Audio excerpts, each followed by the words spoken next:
Is crypto ready for prime time? The October 10 meltdown suggests maybe not yet. What infrastructure is still needed? Arnab Sen of GFO-X joins me on the JDB Report.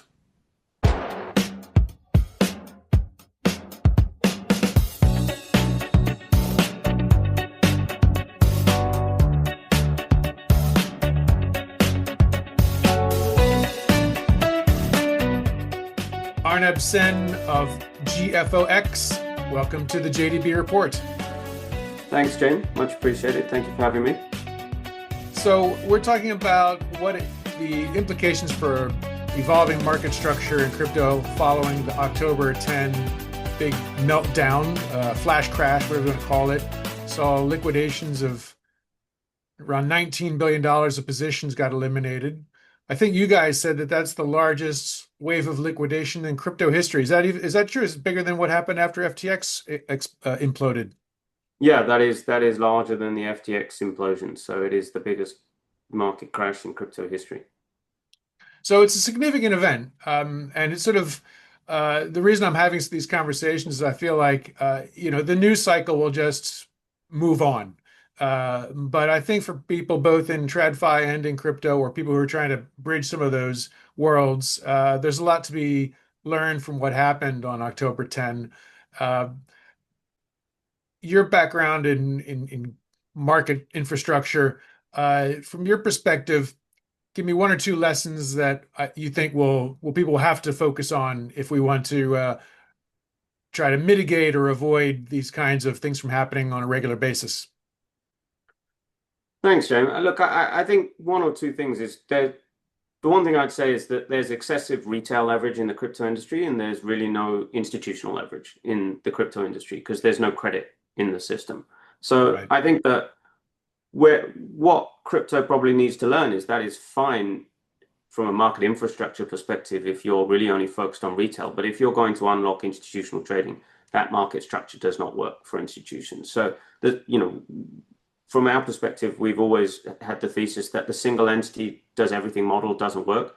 The exchange doing the KYC, the AML, the price discovery, the clearing, the settlement offering the leverage. That's too many functions under one hat. That's not enough checks and balances and too many conflicts of interest. So, it's going to be very difficult for institutions and large institutions to plug into that kind of model.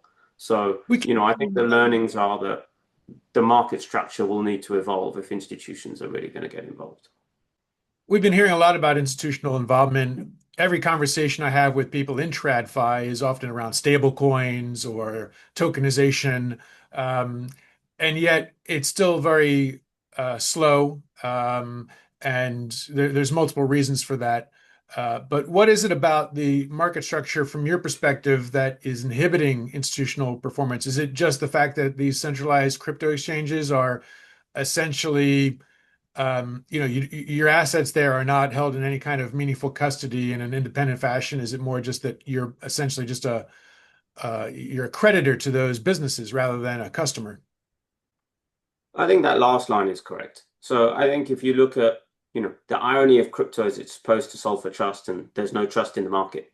Everything is pre-funded and you can't build markets that way on a pre-funded basis for institutions because even the largest hedge funds in the world work on leverage.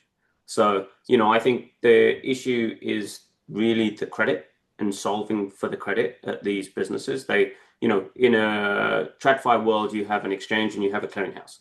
And in that clearinghouse, you have a default fund, you have a rule book, you have a waterfall, and you know the credit that you're facing. So I think that the reality is, look, markets are not, I always say that the markets are not mature until you have three legs of the stool. You have the spot market, the futures market, and the options market. And options are the fastest growing part of derivatives is always bigger than spot in TradFi markets. Right. And options is the fastest growing part of the TradFi market. So options were 65% of total derivatives last year, as per the FIA, whereas they're under 5% for crypto, which makes absolutely no sense in a 40 vol asset class. Retail gets their leverage via perps. Institutions are not going to do so. And so, the issue is that the way that derivatives market and why they're so large and why they've grown is that the thing is, in the crypto world, they say, Jane, we want to onboard you. Boom, you're onboarded today. In my world, we say, well, you need a brokerage account. You need to go through KYC AML. In the crypto world, they say, Jane, we would love you to trade. So we're going to charge you 5% margin. oh, actually, we're just going to extend you credit. In my world, your broker will say, Jane, we love you, but your credit isn't that good. We need to charge you 30% or 40% margin. So Yeah, my credit really isn't that good. so, so the crypto exchanges are not exchanges; they are brokers, and they've basically got fantastic earnings, but there's no alchemy here. We're not making gold from dust. It's basically they are offering retail excessive leverage. Retail is getting stopped out, and they're making money from that transaction. Whereas in a TradFi world, it's basically you need to have a prime broker or a brokerage account, and that needs to be cleared. So your clearing broker will guarantee all of your trades, and they have to be a member of the CCP. That CCP has credit standards to join. That CCP has a rule book and a default fund and a waterfall, and that allows the large institutions to extend credit because they know who they're facing. In the crypto world, if a bank was going to plug into a crypto exchange, they have no idea the credit they're facing. And so you can't scale a market that way.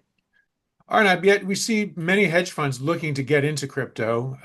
They seem to, they're going to places like Abu Dhabi or other jurisdictions to get into the game. What is it that they're doing? What do you see that activity? Um, it, are they going in anyway, or because Well, they just I always use the example, right? I mean, you can see it via the success of IBIT in the US.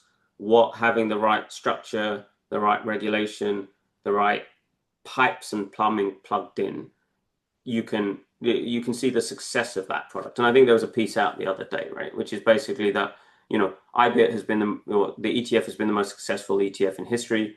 IBIT options open interest is higher than the unregulated or loosely regulated space, and IBIT average daily volume is double what anything else is. And that's traded in a fully regulated format. So I think these hedge funds are actually looking for more regulated products to trade, which has also been the success of the DATs. You wrap stuff in wrappers the digital asset treasury groups. The digital asset treasury companies. So our thesis is if you provide the right pipes and the right plumbing, you unlock a market. So today you have the crypto natives really playing in the crypto native space, the unregulated or loosely regulated markets, and you have the large hedge funds trading on the NASDAQs and the CMEs of the world. To be honest, what you need to build is the intersection of those two markets. But it has to have the right market structure, it has to have the right pipes, it has to have the right plumbing, and then you unlock a whole new segment of the market. Who can build that? Or actually, let me rephrase that question. Is it more likely that we will see crypto, broadly speaking, fork, and there will be different types of crypto markets? There'll be one that will look like what we have today that's still catering to retail that wants to take a punt. And then there'll be another section that's a bit walled off that will be more TradFi institutional. Or is that difficult and either the whole market will have to evolve to adapt institutional principles, whether they like it or not, or the market will never in any meaningful way get there because it's too locked to this I guess addiction to highly leveraged retail money. Yeah, I mean, that's a fascinating question. My thesis is there'll be a two-tier market. I think there will always be a demand for the loosely regulated markets where you can trade at 100 times leverage. My sort of view is that's a casino, personally. You might as well go in and bet on bread, which is what auto liquidation is. The house always wins. So the house keeps your money and then you pay to play again. So I think there's always going to be a market for that. But I think you'll have a secondary market which has the right market structure, has the right pipes and plumbing where the institutions will trade. Because, as a macroeconomist, it's my personal view, that's my background from hedge funds. There is global debt is growing faster than global GDP.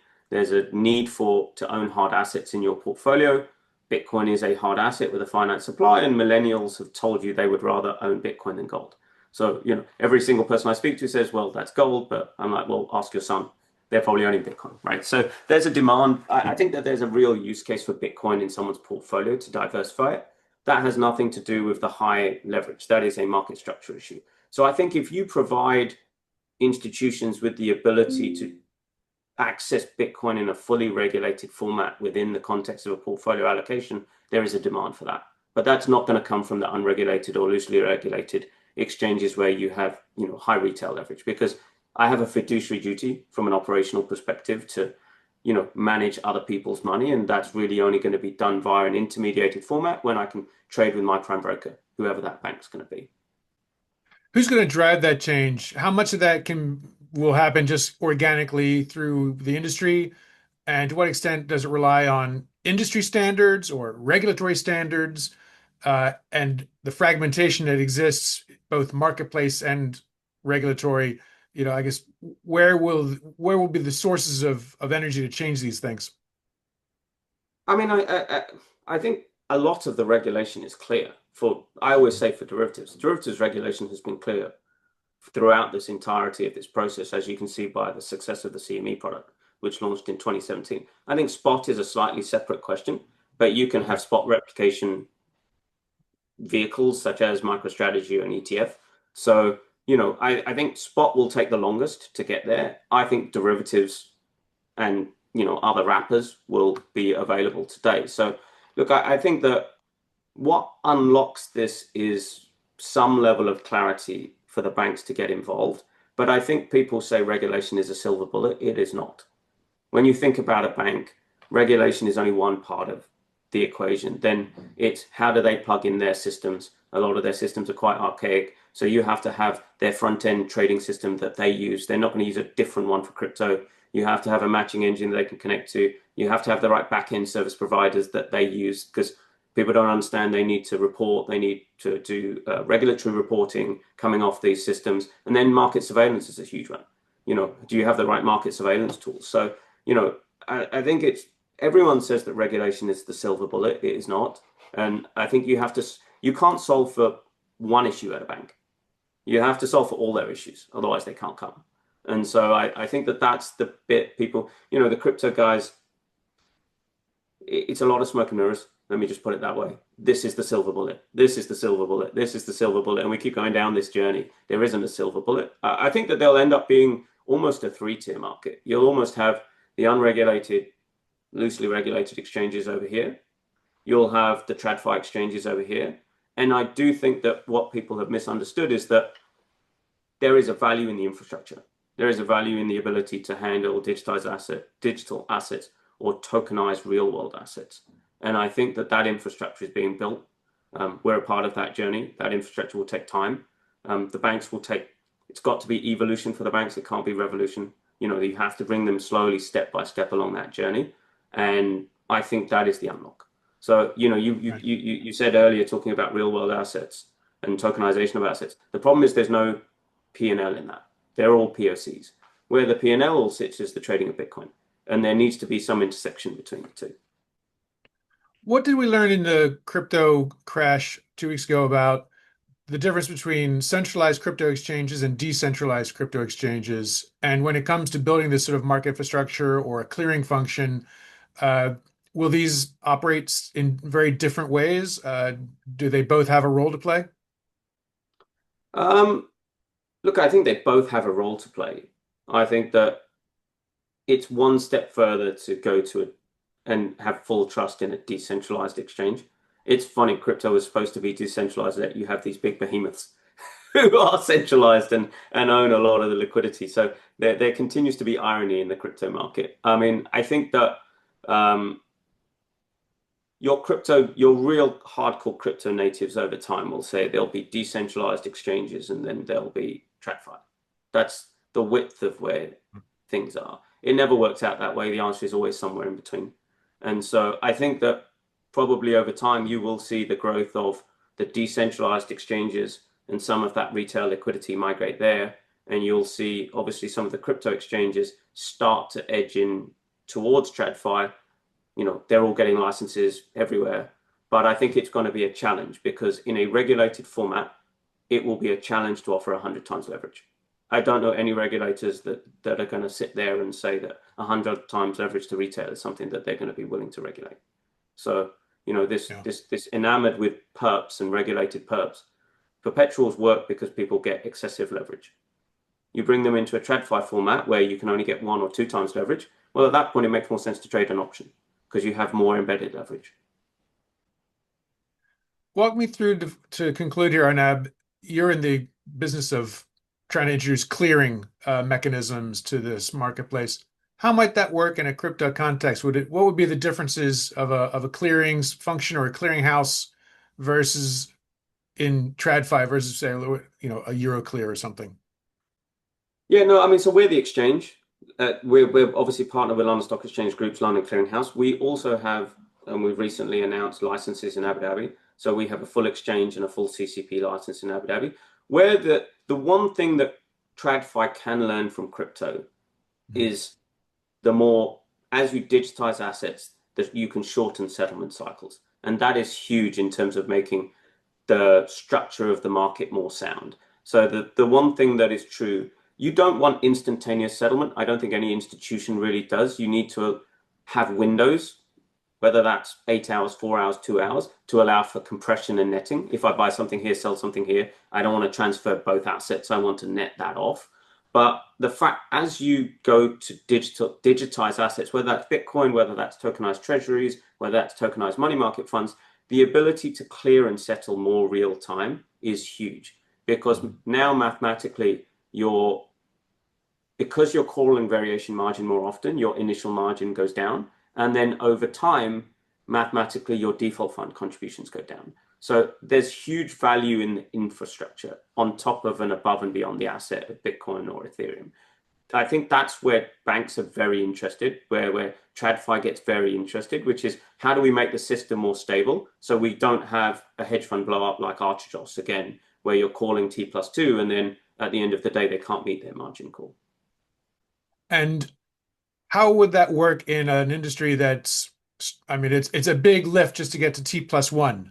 Uh, so Yeah. is that it, I think for many people in traditional finance, moving to T+1 is already sort of, it's a big ask.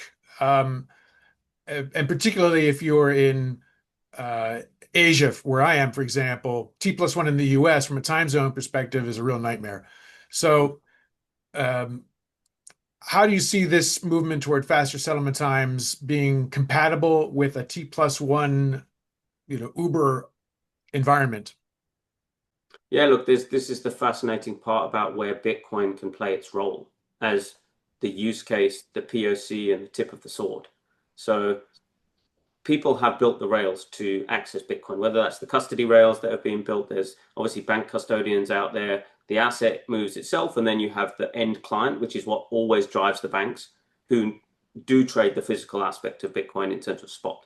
So banks are always pushed by their clients. Banks will only do something if their large clients push them, and their large clients are already trading Bitcoin. So if you build the rails right for Bitcoin, thinking about it thoughtfully, and you can then reuse that for all other asset classes. So that's how the market will work. Look, I made all my money in electric cars, and basically everyone said to Elon Musk that, you won't get there. I'm BMW, Porsche, Volkswagen. You're a tiny company that doesn't make any revenue, doesn't sell any cars. What they didn't realize was the value was in the infrastructure. Sell the forward, build a gigafactory, fund the supply chain, sell the forward. And then when I get there, who is large institutional money going to invest in? Tesla, who have all the infrastructure and who have built it, who are now hitting escape velocity, or am I now going to go and give $1 billion to the car companies who have to catch up 5 years of building that infrastructure? So the value is in the infrastructure. It's as much as it is in the trading of Bitcoin itself. That's why I said it's evolution, not revolution. And I think what people haven't realized is the genie is out of the bottle.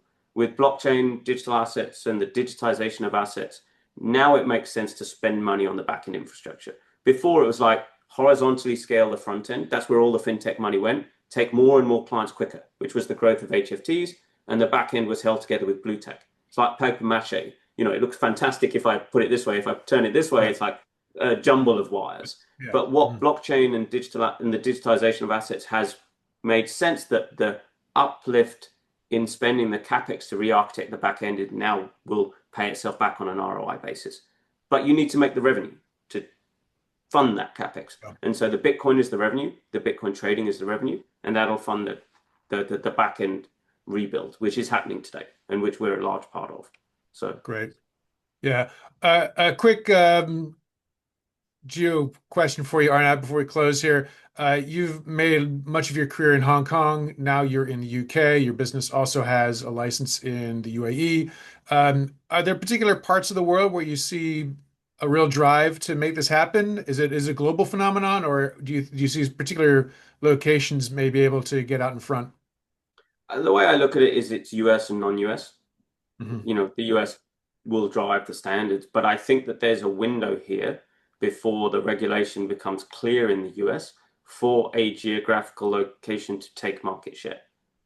And liquidity is a moat. Once you have liquidity, it's very difficult to pull it away. And you can see that even with the unregulated crypto exchanges. So look, we're very positive on the UK. We're very positive on the UAE. I think that Asia is a bit behind and further behind than people actually think. But a lot of the demand is coming out of Asia. And so, I think, we obviously do like Abu Dhabi in the sense of they've had a regulated perimeter for digital assets for a long time that banks feel comfortable with. They have equivalents.